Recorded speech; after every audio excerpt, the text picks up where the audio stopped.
Nothing like a September Heisman Trophy winner, right? John Mateer down at Oklahoma already has 2 games under his belt that deserve Heisman Trophy in September.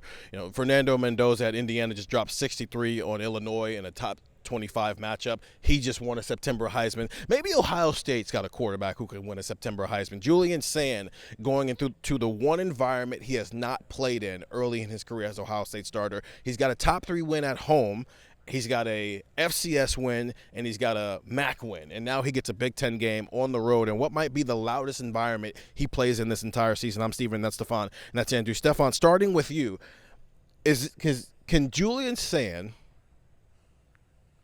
if he's going to win the Heisman this year, does that campaign need to start on Saturday?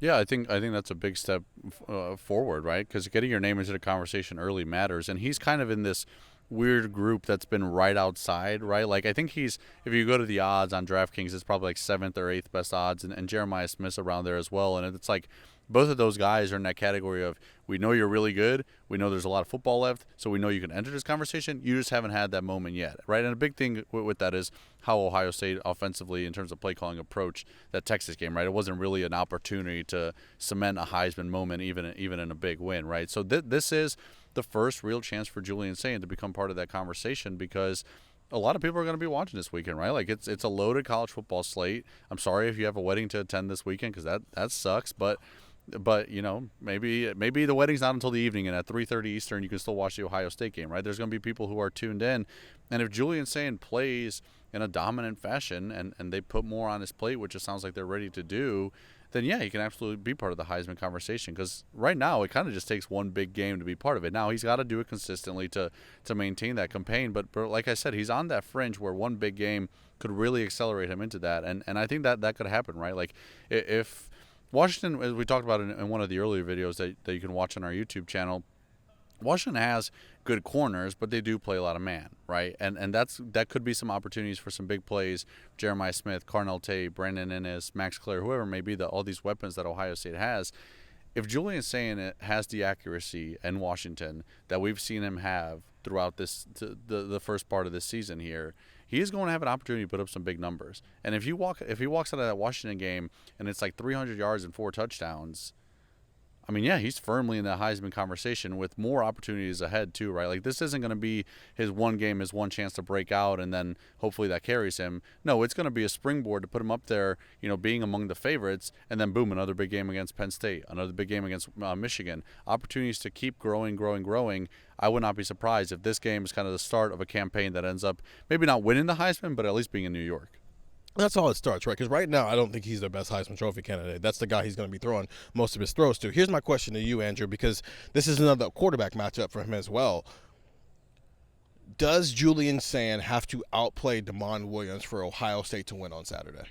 No, I don't think so. I think it's the other way around. I think Damon Williams has to outplay Julian Sayin for Washington to win, but I don't think that, if Julian Sayin goes out there and Damon Williams balls out, but Julian is just fine, I still think Ohio State can win this game.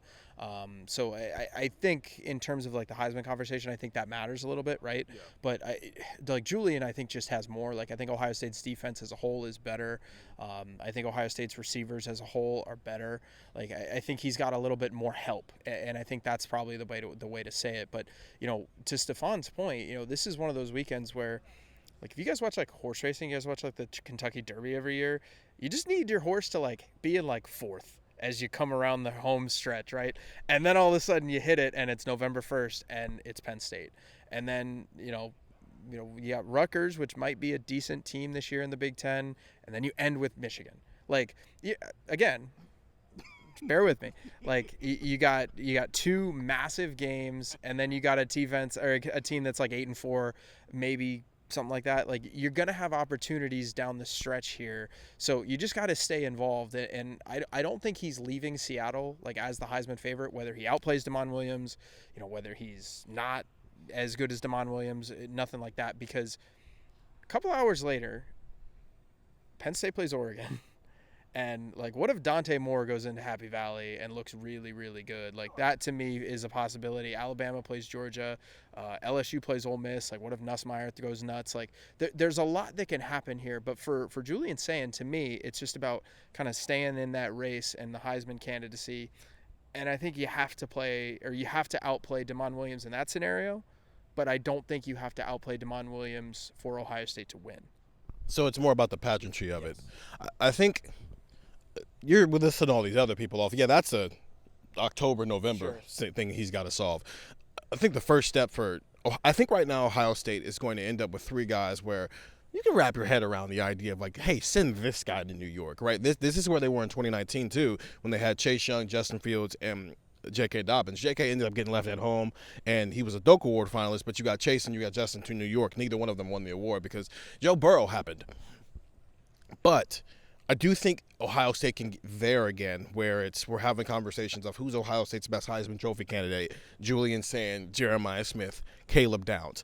Right now, Julian, I think, is second because he's a quarterback and Caleb Downs plays safety. Mm-hmm. But I think that this can start the conversation of, hey, maybe you're putting Julian above JJ because he's a quarterback and JJ relies on him to get him the ball. But right now, going into the game, JJ is your best Heisman Trophy candidate. That can change throughout the season, but it would have to start now, because if JJ goes in there and it feels like, yeah, Julian had 320 and 4 touchdowns, but JJ had 190 and 2 of those touchdowns, and, like, okay, little number 4, man, who cares what everybody else is doing? 4 down there somewhere. Like, if it's that, then you're right. Right, but if it's across the board, if all the weapons you listed off are all getting involved, that's how Julian wins that race, because it becomes a group effort. JJ wins that race because it becomes a JJ effort.